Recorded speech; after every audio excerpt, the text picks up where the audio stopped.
Assalamualaikum warahmatullahi wabarakatuh. Selamat malam dan salam sejahtera untuk kita semua. Yang saya hormati selaku dosen pengampu mata kuliah Pendidikan Kewarganegaraan, yaitu Pak Priyo Utomo, SOS MSI, serta teman-teman yang saya cintai. Pada malam hari ini kami dari kelompok 2, yaitu Puspa Maulia Agustina, Dima Yuda, dan Kilat Dewandoro akan memaparkan materi pendidikan kewarganegaraan, yaitu membangun argumen tentang dinamika Pancasila sebagai sistem etika. Yang pertama, argumen tentang dinamika Pancasila sebagai sistem etika. Yang kedua, deskripsi urgensi Pancasila sebagai sistem etika.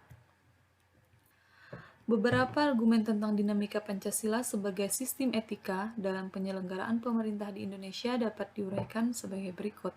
Pertama, pada zaman Orde Lama, pemilu diselenggarakan dengan semangat demokrasi yang diikuti banyak partai politik, tetapi dimenangkan 4 partai politik saja, yaitu Partai Nasional Indonesia atau PNI, Partai Muslimin Indonesia atau Parmusi, Partai Nahdlatul Ulama atau PNU, serta Partai Komunis Indonesia atau PKI.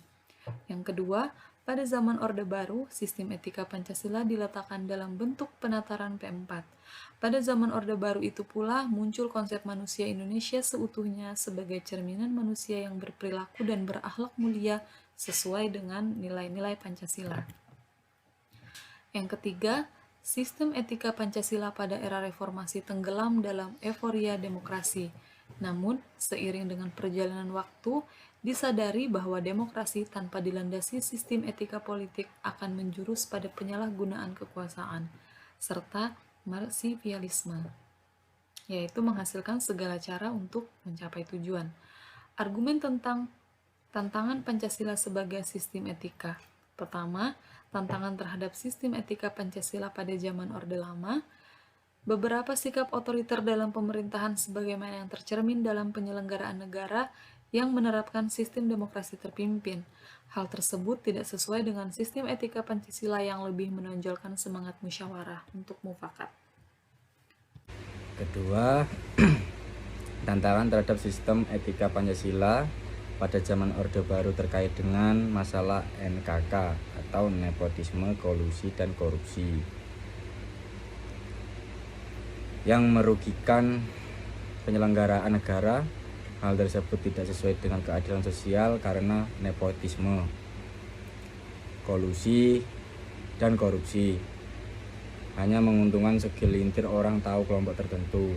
Ketiga, tantangan terhadap sistem etika Pancasila pada era informasi berupa euforia, kebebasan berpolitik sehingga mengabaikan norma-norma moral, misalnya munculnya anarkisme yang memaksakan kehendak dan mengatasnamakan kebebasan berdemokrasi. Deskripsi urgensi Pancasila sebagai sistem etika. Hal-hal penting yang sangat urgen bagi pengembangan Pancasila sebagai sistem etika meliputi hal-hal sebagai berikut.